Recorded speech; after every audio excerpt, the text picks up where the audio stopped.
감사드립니다.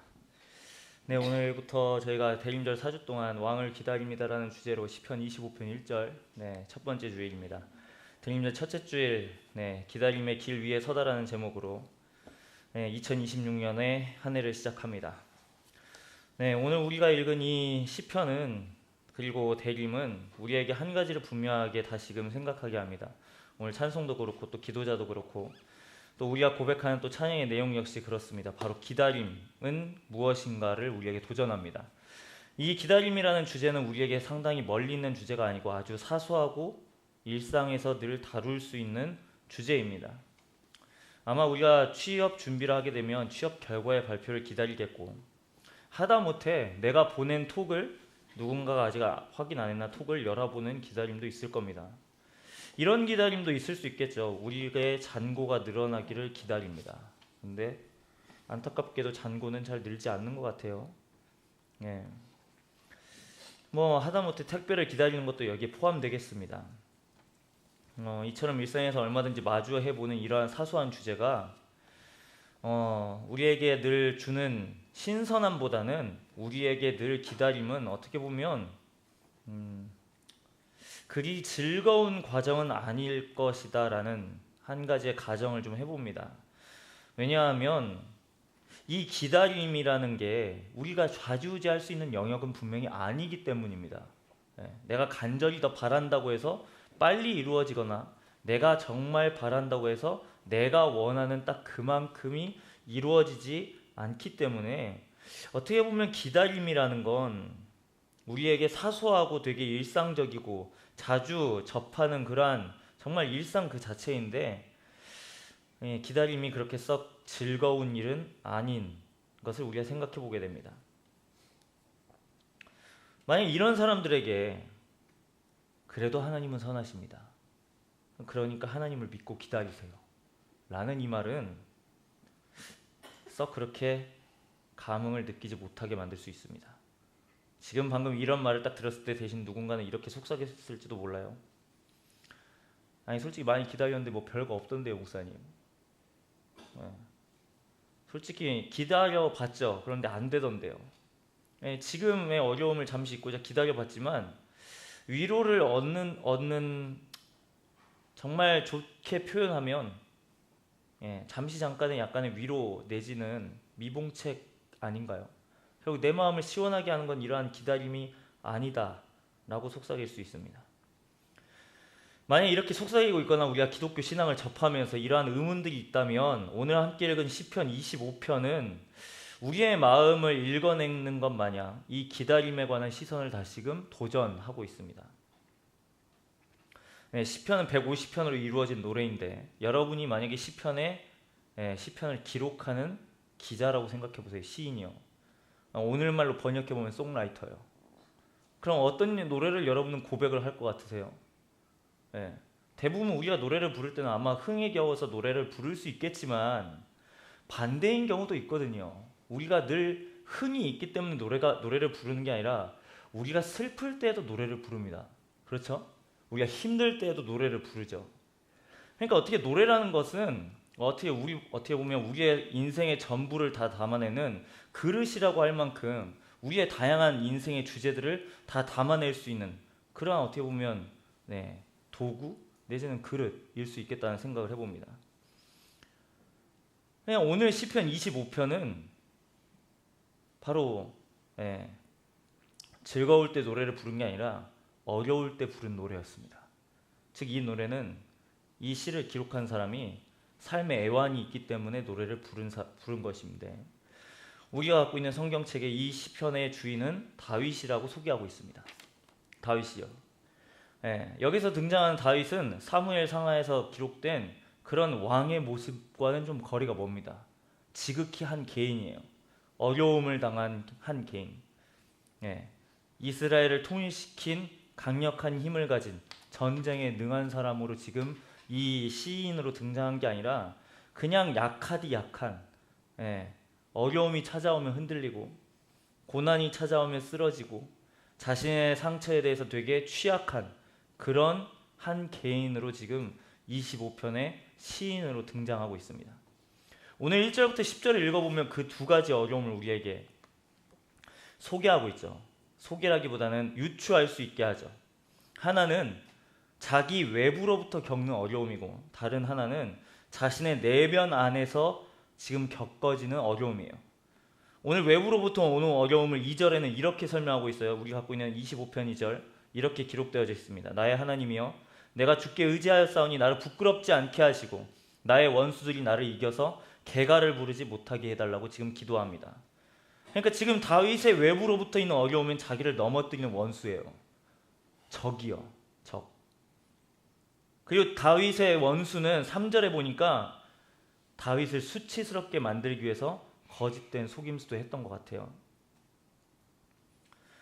그리고 또 자신의 내면 안에 있는 어려움도 이렇게 표현합니다. 7절이에요. 여호와여, 내 젊은 시절의 죄와 허물을 기억하지 마시고 주의 인자하심을 따라 주께서 나를 기억하시되 주의 선하심으로 하게 해달라고 설명합니다. 그러니까 지금 밖에서는 적들이, 나의 내부에서는 나의 죄와 허물의 문제가 이 사람을 지금 되게 어렵게 하고 있는 상황입니다.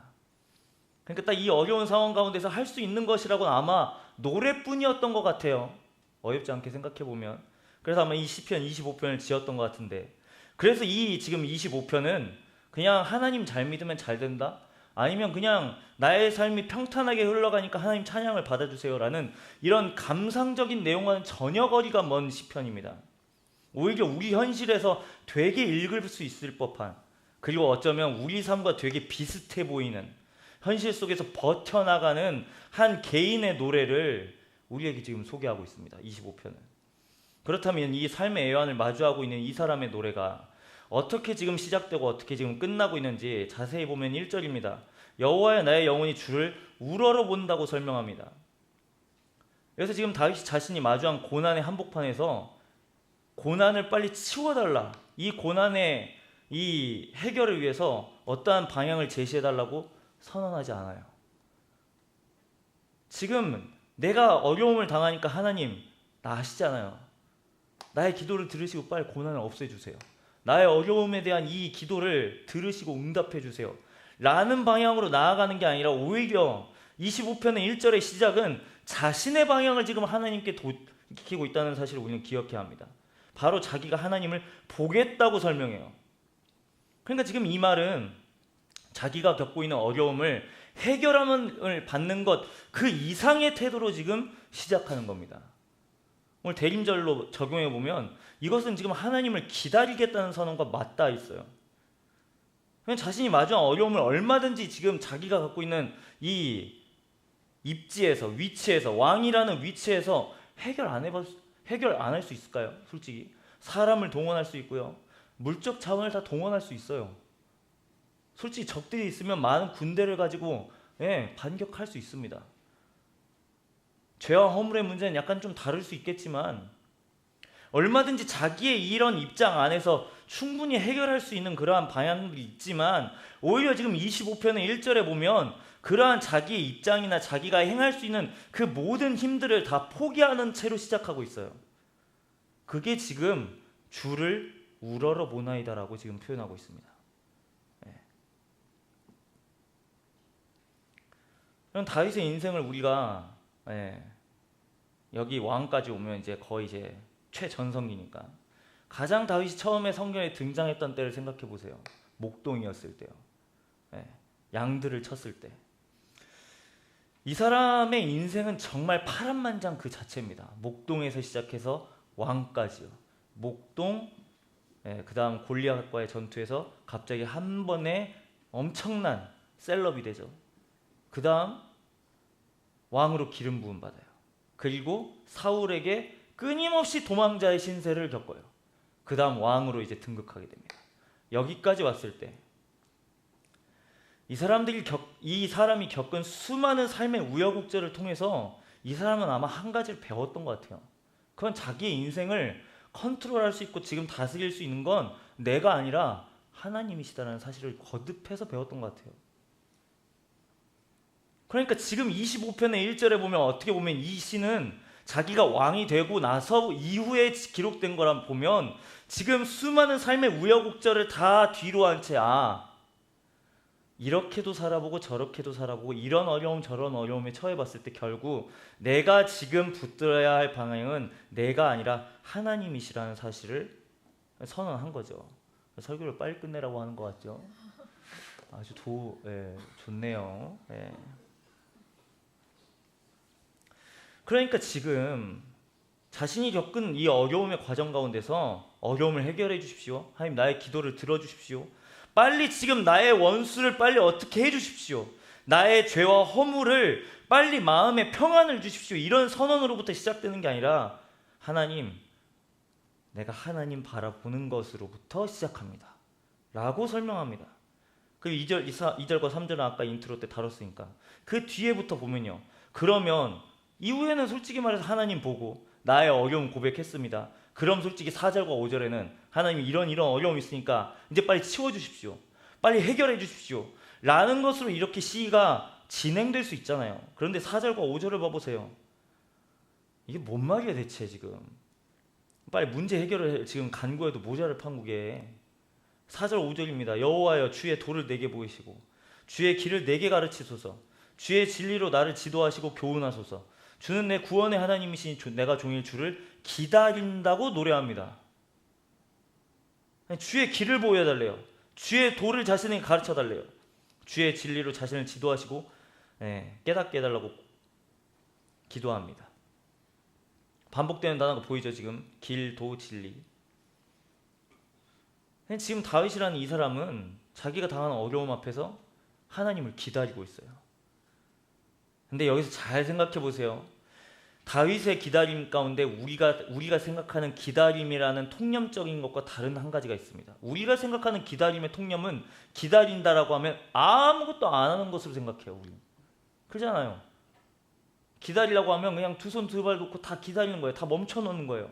다 스탑해 놓고 있어요. 그런데 지금 다윗의 기다림을 봐보면 그냥 단지 멈춰서 스탑되어 있는 상태가 아니라 오히려 적극적으로 하나님 앞에 더 나아가고 있다는 거예요. 지금 4절과 5절을 보면 나에게 하나님의 말씀을 가르쳐 주세요. 나에게 하나님의 방향을 깨닫게 해주세요. 정답이 아니라 지금 방향을 원하고 있다는 사실을 우리는 기억해야 합니다.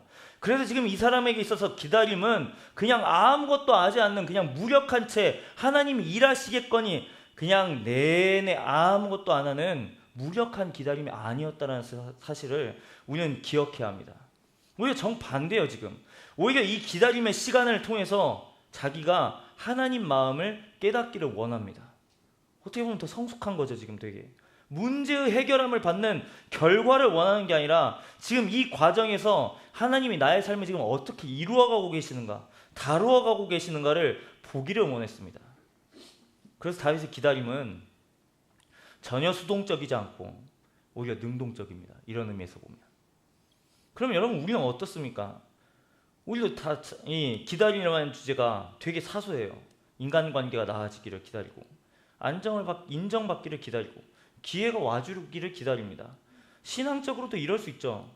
하나님을 다시 아니면 이제 믿고 싶은 마음을 기다릴 수도 있겠습니다. 그럼 여러분에게 질문해 볼게요. 여러분의 기다림은 멈춤에 가깝나요? 아니면 아까 우리 그리팅에서 나왔던 것처럼 더 나은 진일보를 위한 디딤돌의 시간인가요? 여러분 어디에 가까우세요? 아마 우리가 기다림이라는 주제를 그리 즐겁게 받아들이지 않는 대부분의 경우는 우리가 기다리는 동안 우린 조급합니다. 이제. 그리고 눈을 들어서 내 주변과 비교해요. 나를. 그러다 보면 기다림은 이제 미치는 거죠. 지루해요. 이제. 희망이 넘치거나 긍정 회로가 아니고요. 지칩니다. 이제. 다시 오늘 본문을 돌아서 이 시인을 봐보세요. 다윗을. 전혀 다른 기다림이에요. 오히려 기다리는 시간 가운데서 하나님의 뜻을 배우기를 소망합니다. 자기의 욕망을 채워내는 게 아니라 하나님의 길이 어디에 있는지를 지금 배우기를 원해요. 자신의 계획이 이루어지는 게 아니라 하나님의 도를 깨닫기를 원해요. 자신의 감정이 지금 효능감을 느끼기보다 더딘 것 같이 보이지만 흔들리지 않게 하시는 하나님의 그 말씀을 발견하기를 소망합니다. 그래서 다윗의 기다림은 외부의 어려움을 외면하지도 않고요. 회피하지도 않고요. 내면에서 일어나는 어려움도 회피하지 않아요. 기다리는 걸 포기하지 않아요. 이 사람 5절에 보면 내가 종일 주를 기다린대요. 여기서 종일이라는 표현은 반복이라는 말이에요. 반복. 이건 감정에 의존하는 게 아니에요. 느낌으로 배움을 치환하겠다는 말도 아니에요.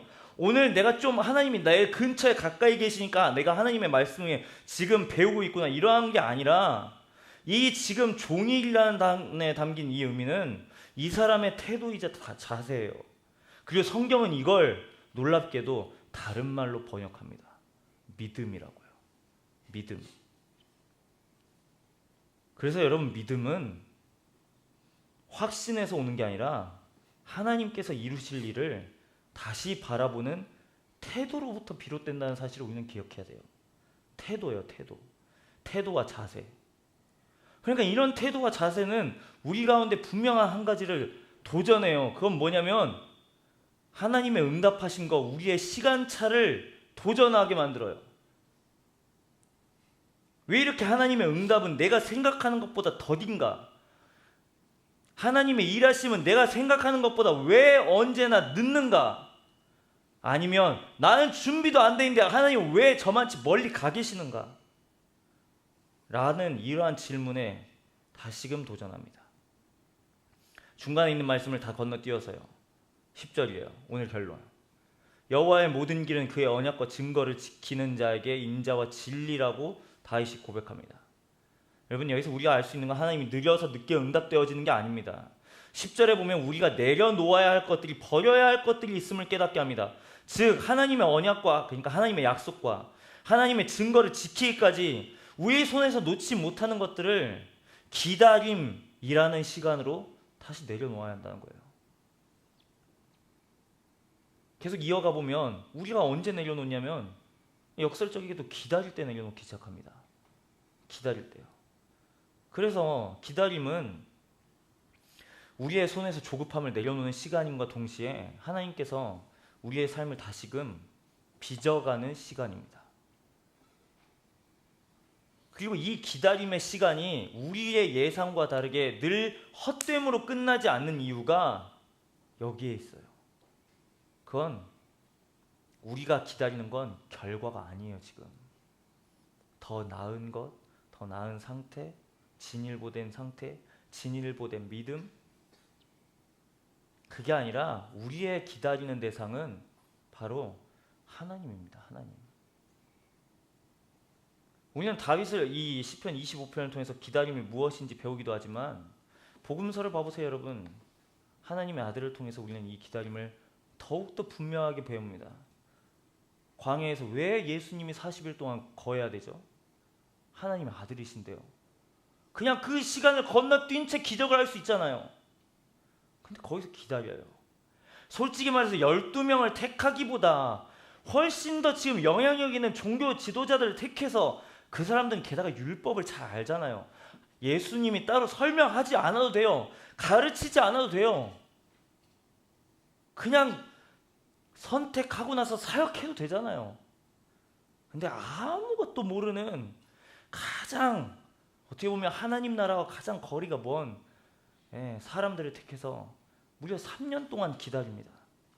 이 사람들이 자라기를 기다리죠. 그리고 마지막으로 예수님께서 이 땅에서 30년 동안이나 기다립니다.